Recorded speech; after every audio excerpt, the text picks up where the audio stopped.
이 말씀을 우리 한 절씩 교도하겠습니다. 이 시기에 제자들이 점점 불어났다. 그런데 그리스 말을 하는 유대 사람들이 히브리 말을 하는 유대 사람들에게 불평을 터뜨렸다. 그것은 자기네 과부들이 날마다 부음식을 나누어 받는 일에 소홀히 여김을 받기 때문이었다. 그래서 12사도가 제자들을 불러놓고 말하였다.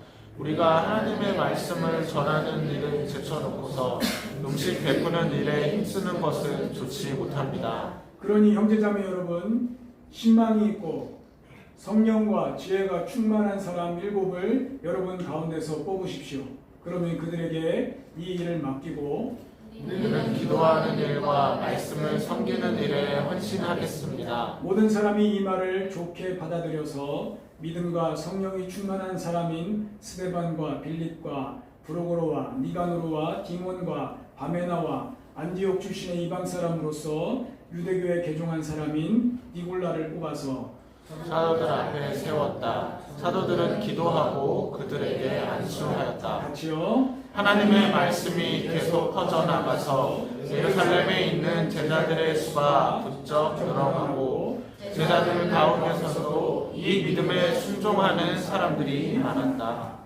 아멘. 말씀의 제목은 하나님께서 세워가시는 교회, 이렇게 제목을 세웠습니다. 1절 말씀에 보면은 제자들이 점점 불어났다, 그렇게 기록을 합니다. 교회에 모이는 수가 점점 늘어나고 해야 될 일들, 해결해야 될 부분, 이런 부분들이 늘어나면서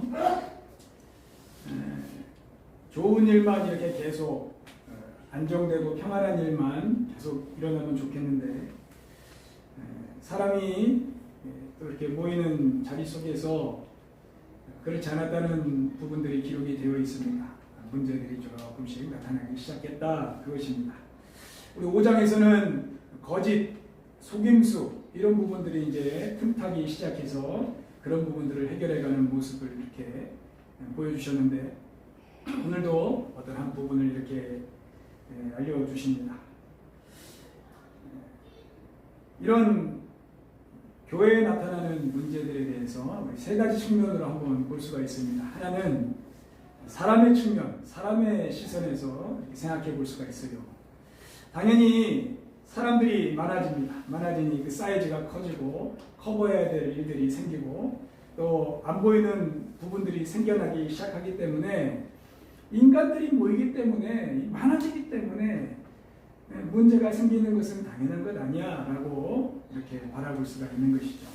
그리고 그렇기 때문에 나타나는 죄된 문제들, 죄의 문제들, 사람이 많아지면 많아질수록 죄의 종류도 더 다양해지잖아요.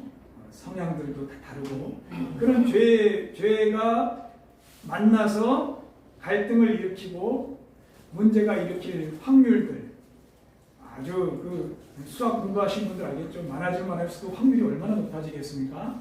한 군데만 터져도 죄와 죄가 부딪혀도 문제가 생기는 거예요. 그래서 이런 인간적인 측면으로 온전히 딱 바라볼 수가 있습니다. 인간들이 모였으니까 당연히 문제가 생기지.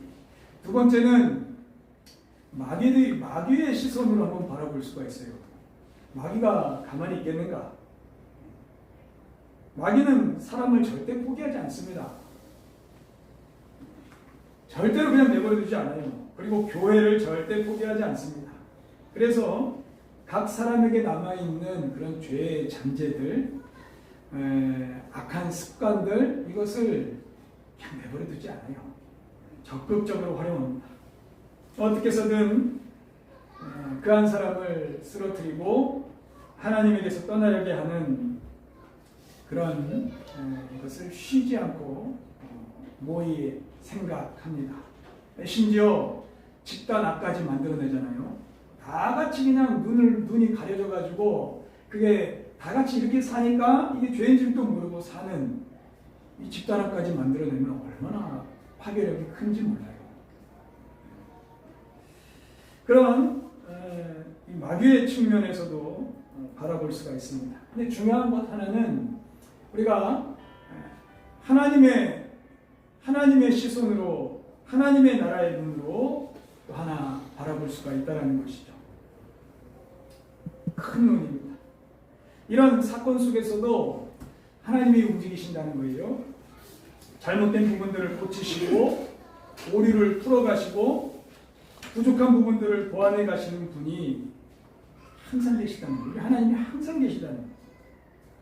그래서 우리 하나님이 다스리시는 전 우주적인 사건들로 바라봐야 되는 측면이 있습니다. 우리 성민 형제가 기도했던 것처럼 하나님의 시선으로 보는 거예요. 인간의 연약함 속에서도 우리 연약함들이 얼마나 많아요. 이 연약함 속에서도 하나님의 살아계심을 나타내시는 하나님의 역사가 있습니다. 그리고 우리 인간들도 단련시키셔야 돼요. 이 죄 많은 세상에서 연약한 인간들이 그리스도인으로 살아갈 수 있도록 하나님도 가만히 계시면 안 되시겠죠. 우리를 훈련해 가시고 단련해 가셔야 됩니다. 거기에 사실 하나님은 마귀들도 사용하실 수 있어요. 마귀도 사용하셔요. 우리를 그 악한 영들을 통해서도 단련해 가십니다. 그 욥기에서도 잘 나타나잖아요. 마귀가 지 혼자만 나쁜 짓 하고 있는 것 같지만은 이미 그들은 심판받기로 결정되었음에도 불구하고 하나님은 마귀조차도 활용하십니다. 그리스도인들을 단련해 가시고 이 세상의 어두운 부분과 구별해 가시는 하나의 도구로 그렇게까지도 하시는 분이 하나님이셔요. 그래서 아무리 우리 연약함과 우리 죄, 이 땅에 우리를 망가뜨리는 마귀 아무리 역사하고 막 난리를 쳐도 하나님의 시선으로 보면은 하나님의 손길을 바라보면은 이 부분에는 하나님의 움직이시는 역사가 있고 또 하나님이 다스리시는 하나님의 나라가 있고 우리를 단련하시고 우리를 사랑해 가시는 하나님의 손길이 있는 어떤 사건이든 다 그렇습니다. 이것은 사실 교회만의 문제는 아니에요. 여러분의 가정 어떤 문제가 딱 터졌을 때 인간적인 시선으로 얼마든지 해석을 할 수가 있어요. 이럴까 이렇지. 아니 또 악한 영이 또 뒤지고 흔드는구나.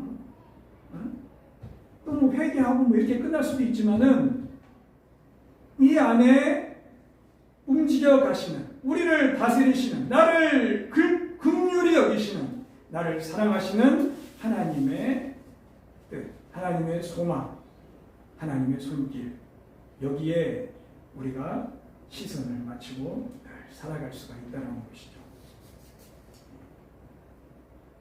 진짜 이 세상이 악한 부분이 너무 많잖아요. 그런데 우리가 이런 세상에서 하나님을 바라보고 그냥 악해져가고 무섭고 뉴스 내용들 하루가 끊이지 않고 이상한 악한 소식들이 많잖아요. 그런 것에 요동하지 않고 우리가 그리스도인으로 쭉 살아갈 수 있는 비결, 믿음의 길이 여기에 있다는 것입니다. 그래서 이 길은 더 빛나는 거예요. 악이 드러나면 드러날수록 그리스도인으로 사는 삶은 더 빛납니다. 마귀가 더 날뛰면 날뛸수록 그리스도인은 거기서 연단을 받습니다. 훈련을 받습니다. 마치 욥이 모든 시련을 이겨내고 정금같이 나아왔던 것처럼 마귀가 어떤 방법으로 흔들어도 그 당대의 의인으로 믿음의 사람으로 굳건히 세워졌던 것처럼 우리 하나님이 그렇게 만들어 가시는 거예요. 그런 시선으로 오늘 본문을 바라보게 되면은 교회에서 만나게 되는 문제와 갈등, 또 우리 죄와 유혹으로 인하여 나타나는 그런 문제들은 단순히 그 사건, 사고로 끝나는 것이 아닙니다.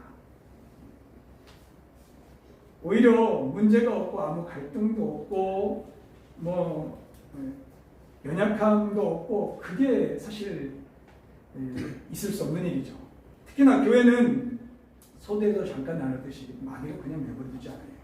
그리고 하나님께서도 우리가 그냥 그대로 그냥 요런 모습으로 그냥 계속 살아가도록 내버려 두시지만은 않아요. 하나님도 우리 각 사람을 위한 계획이 있으시고 이 한 영혼이 자라갈 수 있도록 하나님도 소망하시고 그 한 사람을 도우시기 위하여 움직이십니다. 가만히 내두지 않으세요.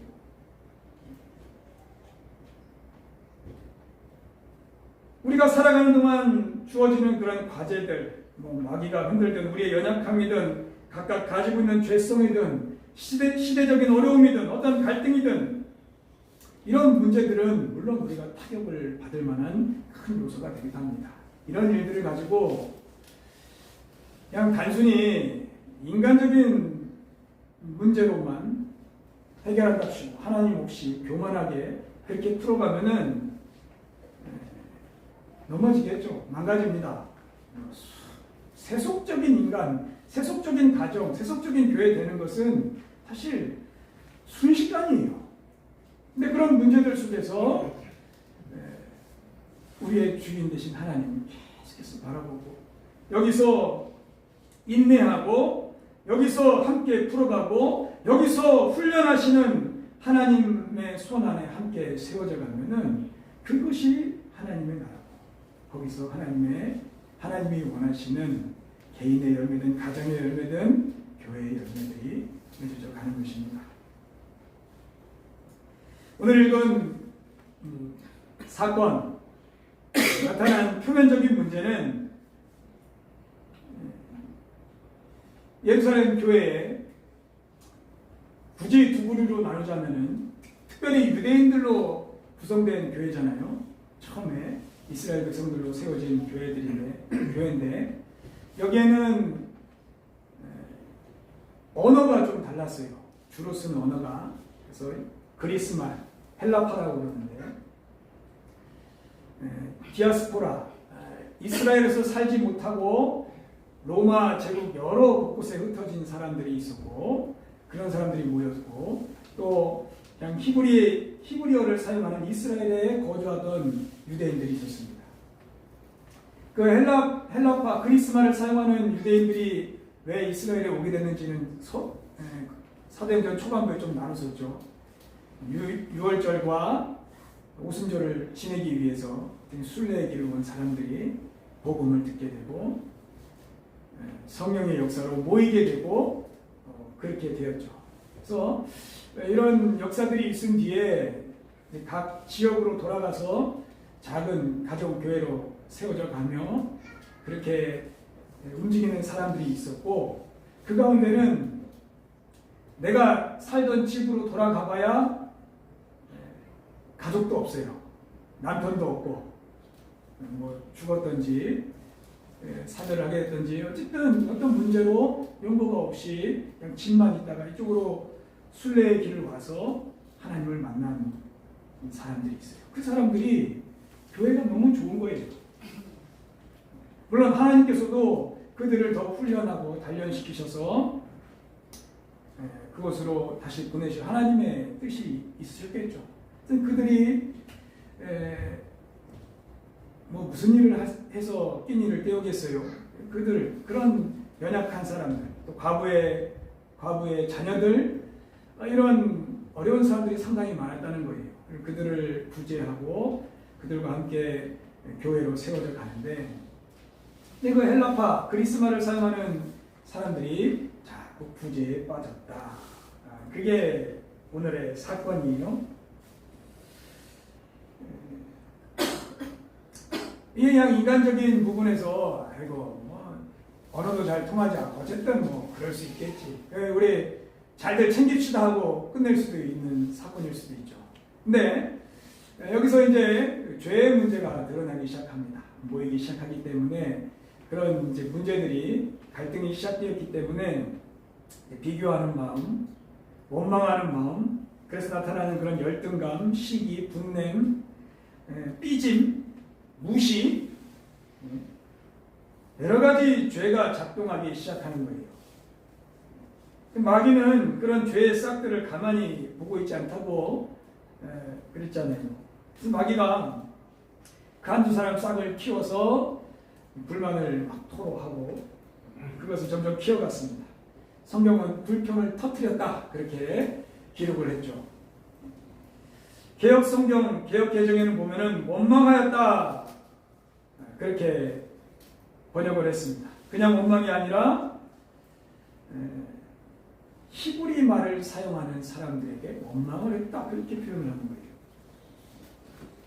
이 히브리 말을 사용하는 사람들 가운데는 사도들까지도 다 포함합니다. 리더십에 대한 원망이 완전 생겼겠죠. 왜 우리는 빼먹냐?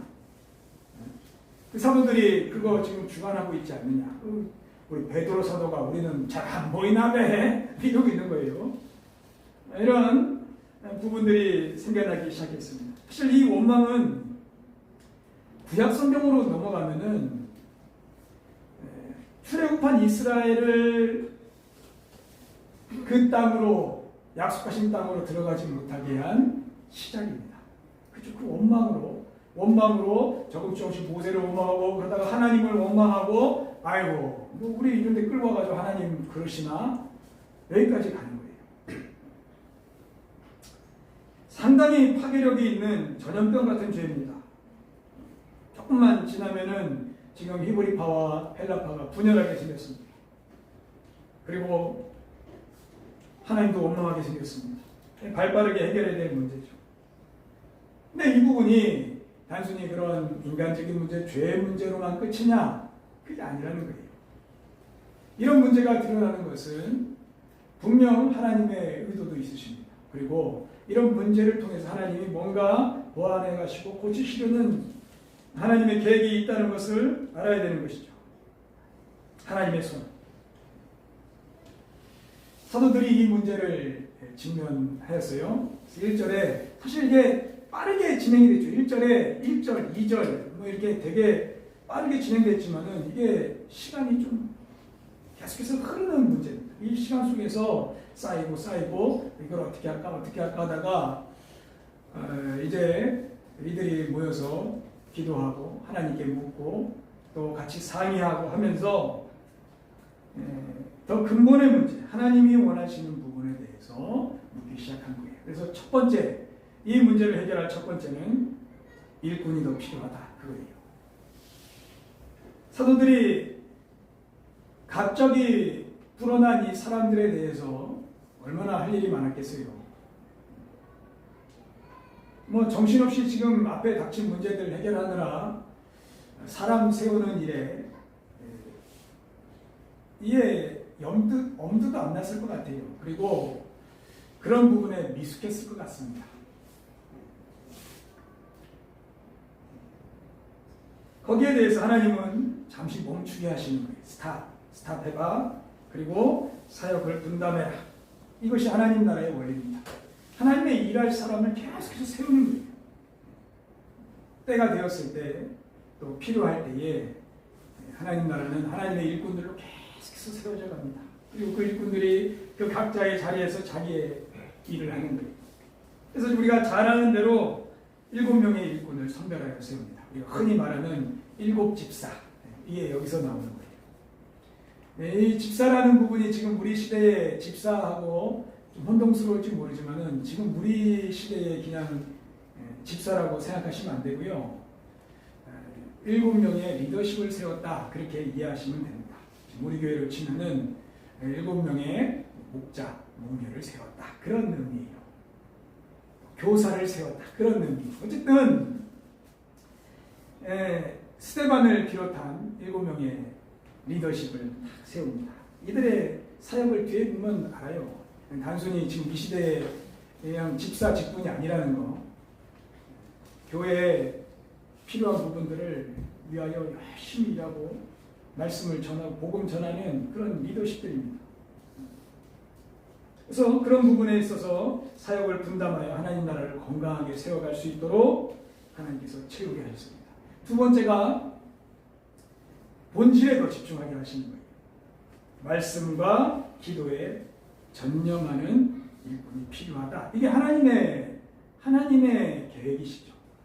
아무리 사람이 많아지고 해야 할 일들이 많아지고 처리해야 될 부분이 많고 저 부분이 더 급한 것 같고 이 일을 야, 이거 어려운데 빨리 도와줘야 되는데 하는 부분이 더 교회에 급한 부분인 것 같지만은 그런 되어지는 일, 생겨나는 일들 외에 더 근본적인 문제가 있는데 그것이 교회에는 말씀과 기도로 전념하는 일꾼들이 필요하다. 이게 하나님이 주시는 메시지입니다. 제자들이 공통적으로 느끼는 불편함이었을 수도 있습니다. 성령께서 계속해서 내가 이 정신없이 바쁜데 이러고만 있어도 되겠나. 그리고 제자들의 마음이 모인 거죠. 모여서 우리는 말씀과 기도에 더 전념해야 되는 것이구나. 이것을 성령의 지시에 따라서 깨달았다는 거예요. 우리가 언뜻 오해할 수 있는 것이 그러면 사도들은 그때부터 교회에 앉아가지고 모여서 기도만 하고 앉아가지고 성경만 연구하고 설교 준비만 붙들고 살았겠나? 말씀 전하는 일과 기도하는 일에 전념한다는 것에 대해서 조금 더 우리가 상고를 해봐야 됩니다. 기도하는 일에 전념한다. 이 개인적으로 하나님 앞에 나아가는 기도의 일에 전념을 해야 되는 것이죠. 개인적으로 하나님 앞에 엎드려야 됩니다. 골방에 나아가서 하나님과 교제하는 것에 전념해야죠. 근데 기도가 거기만 있는가? 그렇지 않아요. 중보해야 될 일이 있습니다.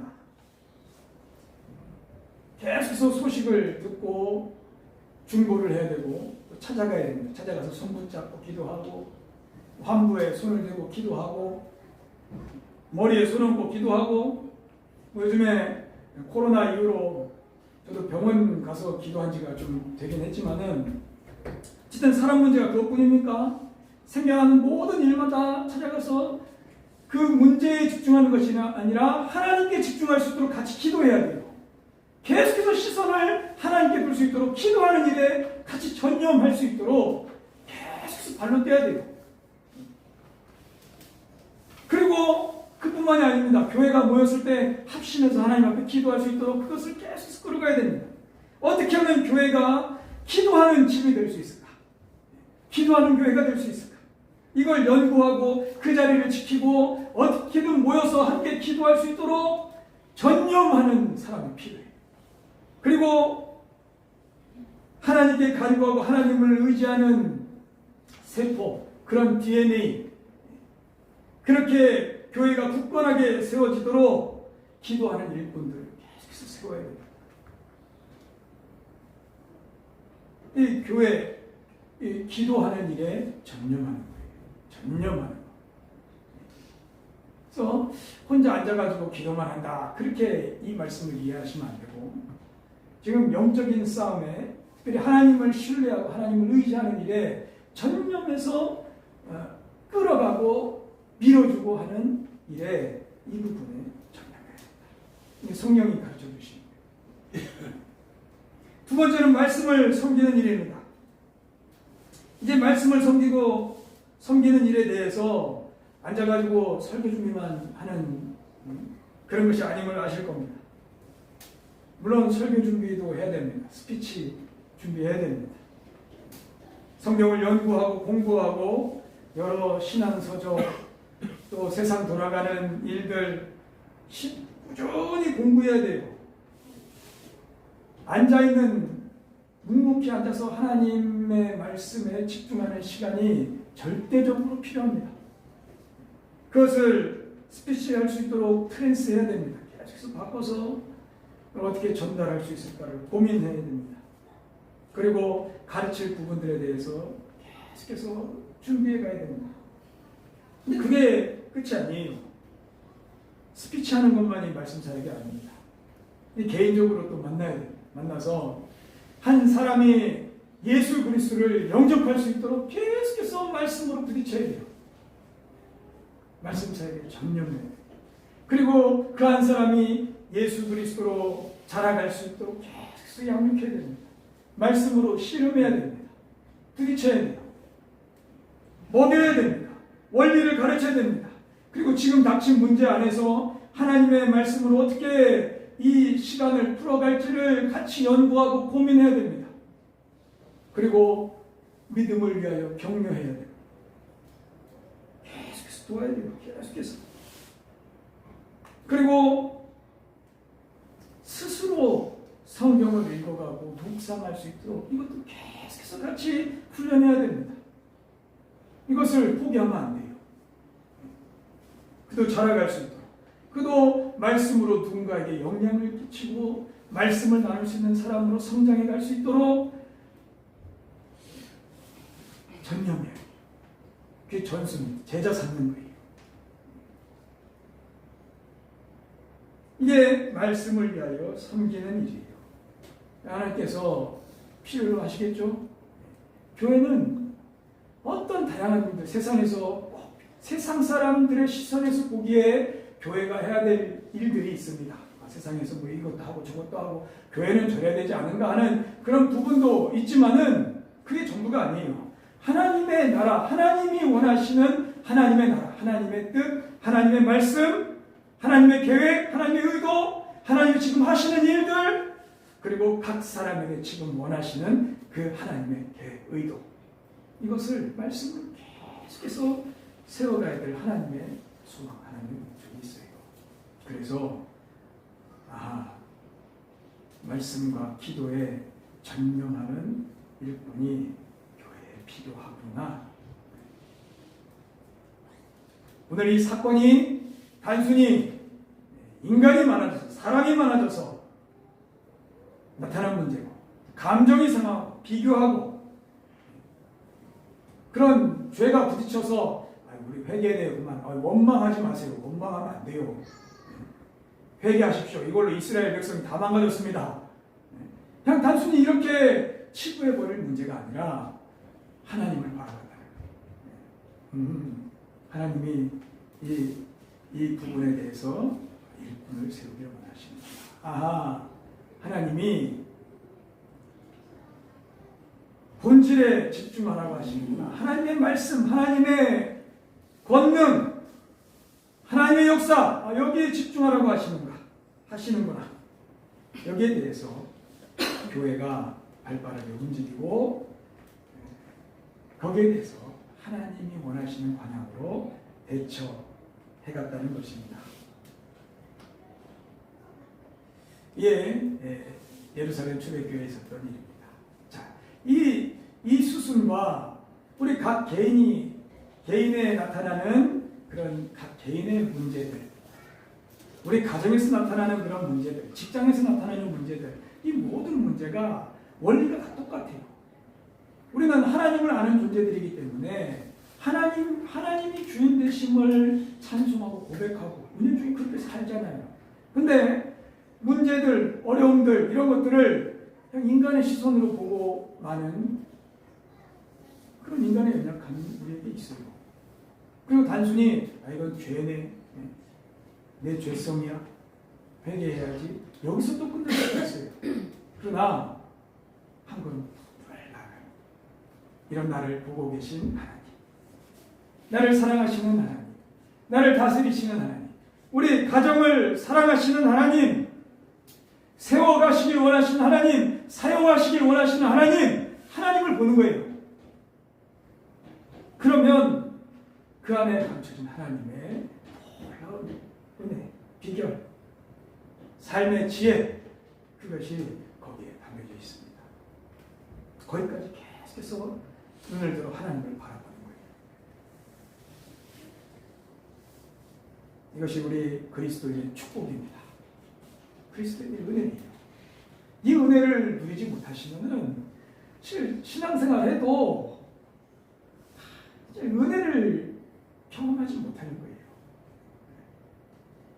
은혜 경험하는 그 빈도가 너무 연약한 거예요. 지금도 내 삶의 주인이시고 나를 사랑하시고 나를 다스리시는 하나님을 잘 경험하지 못해요. 교회가 풀어간 부분들을 한번 보십시오. 그걸로 인한 결과 7절 말씀입니다. 하나님의 말씀이 계속 퍼져나갔다. 이게 첫 번째 현상이에요. 사도들뿐 아니라 모든 그리스도인들이 점점 말씀으로 채워지고 말씀으로 살고 그렇게 말씀으로 살아가니 또 하나님을 모르던 사람들도 말씀을 경험하게 되고 그렇게 말씀이 계속해서 전달되어 갔다. 하나님이 정말 원하시는 일이었겠죠. 그리고 예루살렘에 있는 제자들의 수가 부쩍 늘어났다. 지난주 말씀 기억하십니까? 제자의 삶. 제자로 살고자 하는 사람들의 수가 점점 늘어납니다. 예수님을 따라보자 하는 사람들. 마치 놀랍게도 그 예루살렘에는 예수님처럼 살려고 사는 사람들, 예수님의 모습이 그냥 불쑥불쑥 드러나는 사람들이 늘어났다는 거예요. 저 예수님이 죽었다가 살아난 거 아니야? 하는 그런 사람들. 이런 사람들이 부쩍 늘어났다. 그리고 세 번째는 제사장들 가운데서도 이 믿음에 순종하는 사람들이 많았다.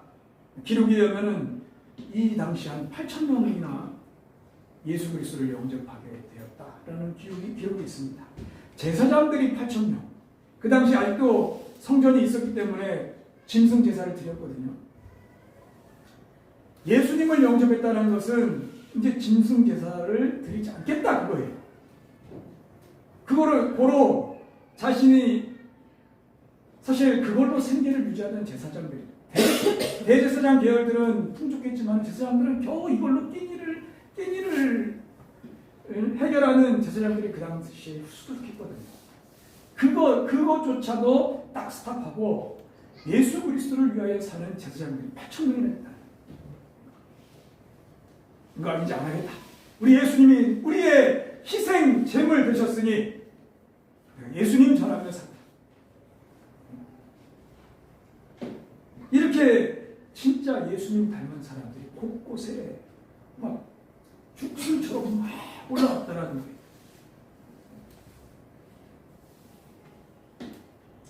여러분, 우리 가정이나 개인이나 우리 교회나 하나님이 주인이십니다. 믿습니까? 이게 이 삶이 이 고백이 점점 더 우리의 삶의 내용에 실제적으로 다가가야 돼. 실제적으로. 그냥 주님 이걸로 끝나는 것이 아니라 내 삶의 영역의 주인 되신 하나님을 계속해서 이 내용들을 서로 나누는 게 이게 교회의 교제예요. 이 부분에서는 내가 주인이었었는데, 이 부분에서는 사람의 눈으로만 바라봤었는데, 이 부분에서 그냥 나의 연약함, 나의 죄성, 그냥 나에게서 나타나는 문제들, 사회의 문제들로 봤는데 하나님의 손길이 보이기 시작합니다. 하나님이 주인이신 거예요. 하나님이 다스리시는 거예요. 하나님이 나를 그냥 내버려 두시지 않는 거예요. 그냥 이러고 살도록 그냥 놔두지 않으시는 거예요. 하나님의 사람으로 드러나게 하시고 구별되게 하시고 빛이 나게 하시고 나를 하나님의 사람으로 단련해가고 계시는 거예요. 이 손길, 이 하나님의 손길을 우리가 보는 것입니다. 어떤 일이 있어도 하나님이 승리하십니다. 우리를 디자인 하셨고 우리를 지금 가꾸어 가시고 지금도 가듬어 가시는 우리 하나님의 손길이 있습니다. 믿습니까? 아멘. 이 믿음으로 사는 존재들이 그리스도인이에요. 어떤 일을 만나도 어떤 일이 내 앞에 닥쳐도 그 눈이 인간의 시선, 세상의 시선, 죄의 시선, 악한 영들 이걸로 끝나는 것이 아니라 나를 다스리시는 하나님, 만물의 주인이신 하나님, 그리고 나의 주인이신 하나님, 거기서도 하나님께 기도할 수 있고 하나님께 찬송할 수 있고 거기서도 하나님의 말씀을 읊조릴 수 있고 하나님의 말씀을 신뢰할 수 있는 존재가 그리스도입니다. 그 위하여 우리를 교회로 불러주신 거예요. 그런 하나님의 손길에 붙들려 이 땅에서 사시는 주님의 사람들 다 되시기를 주님의 이름으로 축원합니다. 기도하겠습니다. 주님 감사합니다. 교회를 다듬어 가시고 세워 가신 하나님을 바라봅니다. 가정을 세워 가시고 다듬어 가시는 하나님을 바라봅니다. 나를 다듬어 가시고 훈련하시고 이끌어 가시는 하나님을 바라봅니다. 그런 믿음의 사람들로 세워져 가게 하시고 지금 있는 모습에서 주님이 원하시는 장성한 분량에까지 날마다 자라가는 주의 자녀들, 주의 사람들, 주의 가정, 교회 되게 하여 주옵소서. 예수님의 이름으로 기도드립니다. 아멘. 같이 찬양하겠습니다.